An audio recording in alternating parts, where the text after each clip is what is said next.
Aku tahu semua orang dah tengok kan pasal pakcik yang jual ais teh dengan air yang diangkat tu kan.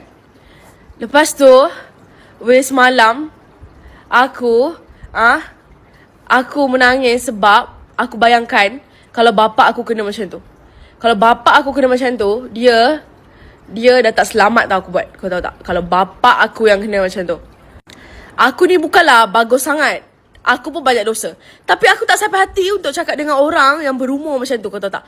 Lagi-lagi dia kerja cari rezeki yang halal. Bukan dia mencuri ke, dia merompak ke, bukan. Sebab tu orang kata, kau kalau ada ilmu pun, tapi kalau kau tak beradab, tak guna, kau tahu tak? Ilmu kau tinggi mana pun, tak berguna langsung bila kau tak ada adab. Sebab tu, ujian terbesar orang-orang yang berilmu ni adalah dia rasa orang lain tu tak bagus. Dia rasa dia paling bagus. Itulah, macam itulah. Sakit dibalas maaf tu tak adil, tahu tak? Tak adil. Tu yang lagi seorang terjerit-jerit, tergelak-gelak macam bangang kat tepi tu. Kau punya kahak ni dah nak terkeluar dah aku tengok. Kau rasa apa? Rasa benda tu macam kelakar lah. Kelakar sangat lah macam tu. Gus, lu ceramah pakai kacamata gelap lu. Kayak Om Deddy mau podcast, tau gak lu? Kacamata lu kegelapan, jadi nggak kelihatan tuh harga diri orang. Tapi Gus ini maksudnya ngelawak guys, ya. Nggak usah dihujat, jangan dihujat. Ketawain aja sambil nyawa ninja. Tebas deh diem-diem, gitu. Nggak usah dihujat, capek. Itu juga temennya sebelahnya ngakak banget ngakak. Emang lucu banget ya pak? Iya. Buset, bye-bye rahang lo nyangkut. Ntar mangap mulu lu kayak logo Hokben. Mau? Jangan. Tapi BTW nih Pak Gus nih ngomong gobloknya lancar ya. Kayak orang habis minum Yakult. Lancar banget gitu. Kayak yang sering ngolok-ngolok orang. Kayak yang sering menghina orang yang dibalut dengan kata bercanda gitu. Sering ya Pak? Jangan gitu apa? Katanya kalau orang begitu ntar meninggalnya dikubur pakai playdoh. Mau? Saya mah gak mau. Udah bapak mending pulang dah. Pulang sana. Ngumpet di samping hordeng. Bikin malu keluarga. Pak Miftah, utusan khusus negara bagian kerukunan dan pembinaan sarana keagamaan, tapi menghargai penjual es teh juga mampu. Kerukunan apa yang mau dibina? Saya cuma bercanda ya. Anak-anak Bu Guru, please jangan percaya sama Bu Guru. Siapapun yang kita anggap sebagai tokoh besar, entah itu tokoh agama, Gus, influencer, atau pemimpin, mereka bisa salah atau bahkan menunjukkan sikap yang kurang baik. Jadi, jangan terlalu percaya hanya karena melihat status atau popularitas seseorang. Kita boleh mengagumi seseorang, tapi tidak berarti kita harus membenarkan segala hal yang mereka lakukan. Ingat, jangan percaya sama Bu Guru. Kalau kamu mendengar sesuatu dari tokoh tertentu, tanya dalam hatimu, apakah yang dikatakan itu benar? Apa buktinya? Apakah yang dikatakan itu sesuai dengan nilai-nilai kebaikan? Cari tahu dan cari tahu. Libatkan hati nuranimu sebelum mempercayai sesuatu. Sekali lagi, jangan percaya sama Bu Guru.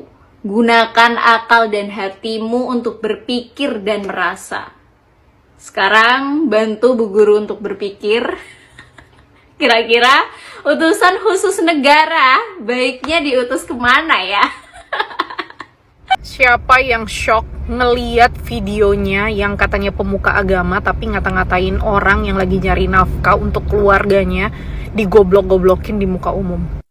Dan dari kejadian video itu aku tuh makin yakin bahwa kita tuh penting banget punya adab yang baik. Bahkan untuk mempelajari adab yang baik itu tuh perlu ilmu.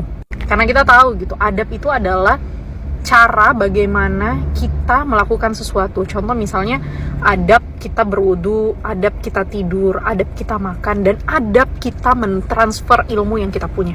Karena jelas ya, Allah bilang kita nggak boleh menghina sesama makhluk, kita harus berkata yang baik, kita harus mentransfer ilmu itu dengan baik. Bahkan ketika kita mau menegur orang lain, itu tuh tidak boleh di muka publik gitu. Dan yang paling penting, kita nggak boleh membuat lelucon, membuat orang lain tertawa dengan menghina fisik orang lain. Belum tentu juga kan dia pedagang ST terus beneran dia goblok. Kalaupun dia goblok, emang pantes gitu seorang pemuka agama ngata-ngatain orang goblok di tempat orang lagi nyari ilmu? Itulah mengapa pentingnya berilmu dulu sebelum berucap. Karena orang-orang yang melakukan sesuatu yang menurut dia baik tanpa adanya sebuah ilmu, itu tuh bisa ngebuat Allah tuh murka. Bahkan sebagian ulama ada yang mengatakan bahwa lebih baik dia duduk sama orang fasik tapi beradab daripada orang yang pintar baca Al-Quran tapi nggak punya adab. Dikatain goblok di depan umum dan katanya itu bercanda. Menurut kamu gimana? Itu pantas nggak? Ini opini saya pribadi ya. Bercanda itu boleh dan sangat wajar. Kita pasti senang juga kan ketemu orang yang suka bercanda. Tapi kalau kata-katanya nyakitin gimana ya? Kalau kita bercanda di lingkungan kita secara pribadi gitu, yang kita udah akrab, kita udah bener-bener deket, biasanya mungkin ada kata-kata yang sedikit nyeleneh gitu ya. Kata-kata yang mungkin kalau kita omongin ke orang lain bisa bikin tersinggung, tapi ke sahabat-sahabat kita karena udah biasa bareng, itu jadinya kayak hal-hal yang biasa. Tapi kalau kasusnya di hadapan orang yang tidak kita kenal dekat, kita baru ketemu, dan di khalayak ramai juga kita ngomong dengan keras, maksudnya bercanda tapi dengan kata-kata yang menyakitkan, tentunya itu kurang sopan ya, dan bisa banget buat menyakiti hati orang lain. Orang yang memandang juga jadinya memandang kita buruk. Bercanda boleh aja, tapi pastinya ada tempatnya. Di forum-forum tertentu, bercandaan harus dengan cara yang sopan, elegan sedikit lah. Lagi pula penggunaan kata kasar sehari-hari juga sebenarnya kan tidak pantas untuk dijadikan bercandaan ya. Kalau bisa bercanda pun ya dengan kata-kata yang enak gitu. Apalagi kalau di forum tersebut kita sebagai pembicara dan kita sedang membahas soal ketuhanan atau agama. Bagaimana kita membahas soal ketuhanan sedangkan adab kita aja menyakiti orang lain. Buah pertama yang orang lihat dari kita adalah buah perbuatan kita. Buahnya harus manis, buahnya harus menyenangkan.